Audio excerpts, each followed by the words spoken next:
We continue to follow the breaking news where a massive manhunt is still underway. And right now, the man accused of shooting a mid-state police officer is on the run again. Our Cuthbert Langley been in Burkesville all night, all morning long. And Cuthbert, we understand the SWAT team actually moved in. They had this guy surrounded, but when they moved in, he wasn't there.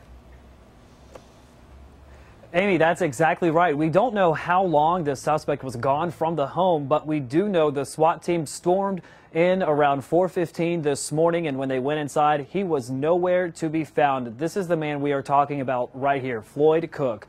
On Saturday, he's accused of shooting a Putnam County police officer before running away. Then, as he was continuing his escape, he got into a gunfight with a Kentucky policeman right here in Cumberland County, and he ran away from that scene. And then on Sunday, police thought they had him. They had this teenager who came to police saying this guy pointed a gun at him and then stormed inside of his house. So the SWAT team was all around him for about 15 hours, and then once they went in, he was gone. So right now, the Kentucky State Patrol is working with several other agencies to try to track down this man. Cumberland County schools here in Kentucky are closed right now due to the fear of this armed fugitive on the run this morning. So we are talking about a lot of agencies involved with this.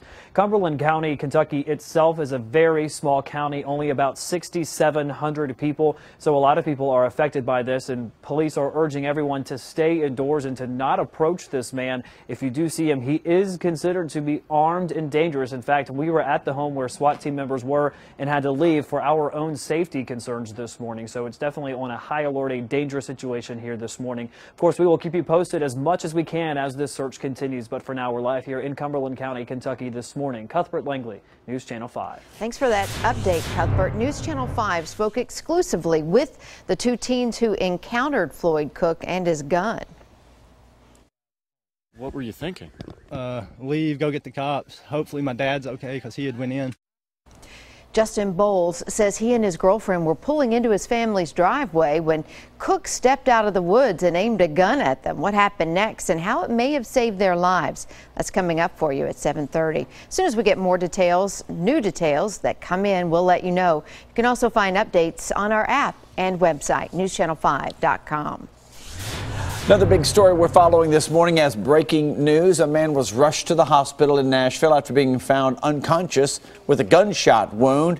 He was on Carroll Street around 2 o'clock. We are told that he had been shot in the leg. No word yet on his condition or certainly if any suspects have been named. We'll keep you updated on that story. And brand new details this morning. We just learned the man found dead overnight in Franklin was hit by a car. Police say the man was hit around 8:30 on I-65 near the McEwen Lane exit at Cool Springs. His name and exactly what happened are not known yet. Several lanes were shut down for a few hours while police investigated, but they are all back open now. 2 people, including a teenage girl, are dead after a head-on crash. Investigators say a man driving on Poplar Creek Road yesterday afternoon crossed the center line and slammed into an SUV. Both he and the other driver, that 19-year-old girl, died. Also, a 19-year-old male passenger was injured but should survive. Their names have not yet been given to us.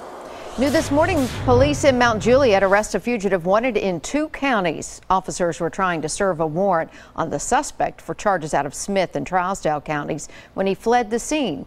They were able to catch up with him in an area of Crossing Circle. His name has not been released. And in just minutes, TSU students will head back to class for the first time since last week's deadly shooting. And to make the campus safer, Metro Police are increasing their patrols. They released some surveillance video Friday. It shows a group of young men in flashes as 2 start shooting. This is in the courtyard of the Floyd Payne Campus Center. Investigators say Cameron Selman was shot over a dice game. The 19-year-old is not a student, and police don't think the shooters are either. If you have information, call Crime Stopper 615-74-CRIME. 3 female students were also injured in the shooting. They are expected to be okay. A high school student remains in the hospital this morning after getting hurt during a football game. According to the DNJ, the Daily News Journal, Siegel High School junior Baylor Bramble took a hard hit during Friday night's game against Warren County, and after walking off the field, he had a seizure and collapsed. He was airlifted to Vanderbilt Medical Center where he underwent emergency surgery. He is still in critical condition this morning. And keep in mind, this is the second Rutherford County teenager who has suffered a pretty major injury on the football field this year. Caleb Victory was hospitalized for a serious head injury during a game at Siegel Middle School earlier in the season. He is still undergoing rehab now in Atlanta.